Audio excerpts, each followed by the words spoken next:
Hey, how you doing? I'm Coach Ryan Family. We are in the Viper Pit today. Last week I talked a little bit about the truth about abdominals. I'm not going to leave you hanging. I am going to throw you a bone, and today I'm going to talk to you about the different function of the abdominals, as well as how to train each of those functions. A lot of people are mistaken when they talk about the abdominals, and when you see most people in the gym trying to train abdominals, they're doing movement. So they're crunching or they're flexing at the spine. The abs don't. Yes, they do function to do that movement, without a doubt.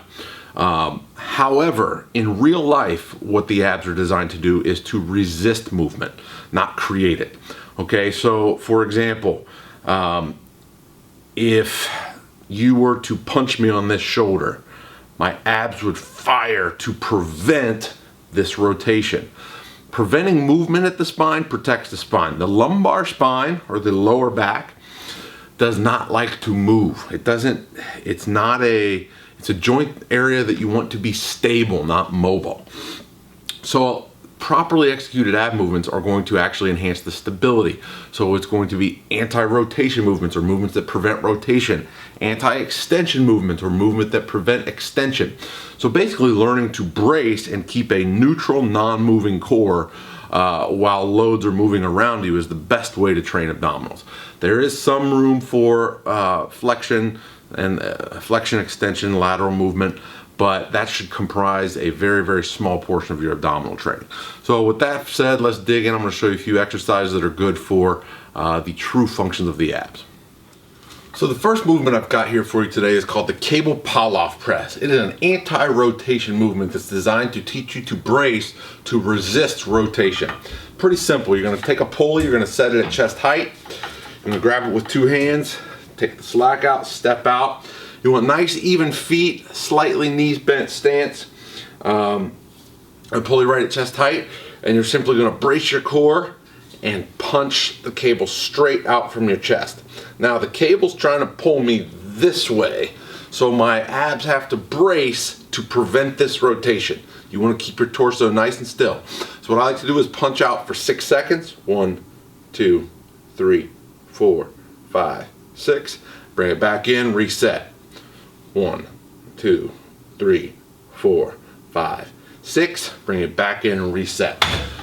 This is a nice drill because it ties in the glutes as well as the abs to keep a nice stable core, keep your spine stable. This is a good anti-rotation movement. This next movement is also an anti-rotation movement. It's called the kneeling chop. Same thing with a pulley. You're going to face sideways to a pulley. You're going to grab it. Now some people have like a long bar that's designed specifically for this movement. That's totally fine.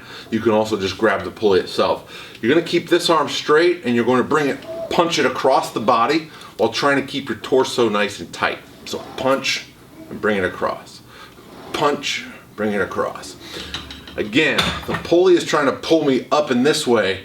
So this is nice because it prevents rotation. It also prevents extension. So it's an anti-rotation, anti-extension movement in a diagonal plane. Again, the core stays braced nice and tight.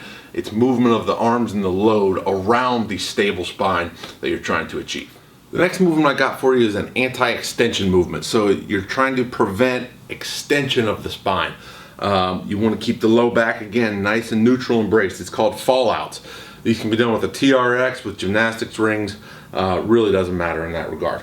All you're going to do is you're going to set up, put your hands in the rings of the TRX. Play around with where your feet are. The closer your feet are under the anchor point above you, the easier it's going to be. The further back they are, the harder it's going to be. But basically, you just go with straight arms, you brace your core, and then you fall out. Keeping a nice tight core, and then coming back. Fall out. Don't let your hips sag or like overarch your back when you do that. Nice and tight, everything rock solid, and then back. To make the move more challenging, you can either move your feet back further from the anchor point or take the handles and lower them closer to the floor. Again, you're trying to resist movement of the core. So the movement is happening in the shoulders, the core stays nice and tight. Now, as I mentioned before, the primary function of the abdominals is to resist movement in the spine. However, sometimes it is okay to do movements where you're using the abs to create movement. This is going to give you a better, more intense contraction for people that want to develop their physique. So physique competitors, bodybuilders looking good at the beach, it is still a good idea to include some movements where there is a shortening and lengthening of the segments. As a typical rule, what I would say is probably do 75% of your work as resisting movements, so your anti-rotation, anti-extension, and then maybe the other 25% as actual movement-based abdominals. Here's a movement-based one I'm going to show you, the incline gar hammer raise. Now, first let's talk. A lot of people, when they do leg raises, they start with the feet straight and work here to here. That primarily works the hip flexors, or the psoas and the rectus femoris. Those are not your abdominals. To work your abdominals, the pelvis actually has to roll up into the hips. So you start with the hips flexed to 90 degrees and then roll upward from there. That's going to activate the lower fibers of the rectus abdominis.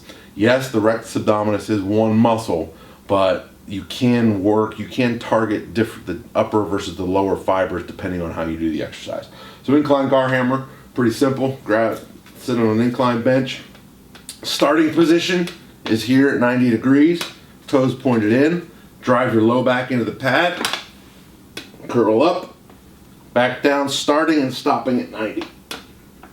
Okay, you are gonna feel that intensely in your lower abs. And again, the pelvis has to rotate up. If you're just moving your legs, you're only working your hip flexors. To work the abs, the pelvis has to rotate on that one. Last but not least on the menu for today is another movement-based crunch. This time we're targeting more the upper fibers of the rectus abdominis. This is a loaded crunch, but the benefit of this movement is a short range of motion, so it really keeps the spine in a very healthy range. End range spinal flexion is the mechanism for disc rupture, so we don't want that. So we want a short, intense movement. So the key here, your feet are going to be up on a bench or a box at about 90 degrees, and you want to drive your lower back into the ground as you crunch up. I'm going to do this with 2 dumbbells. They're going to be right over at shoulder height. And you just want to lift the shoulder blades off the ground and punch the dumbbells up to the sky. Lift the dumbbells, punch to the sky. Now, this is a nice benefit because it's in a safe position. It also ties in the shoulder complex and the serratus anterior. A lot of people with shoulder pain, it's a result of a poor tie-in or poor neuromuscular innervation between the core and the shoulders. So this is a good tie-in exercise. It ties it all together. I hope you picked up a few new moves today that you can incorporate into your program. You don't have to get super fancy, just get better at those exercises and you will improve your abdominal function, decrease your back pain, and improve your performance. I'm Coach Ryan Family from the Viper Pit. If you like what you see, please hit subscribe below, please share these videos, and I'll see you in a few days.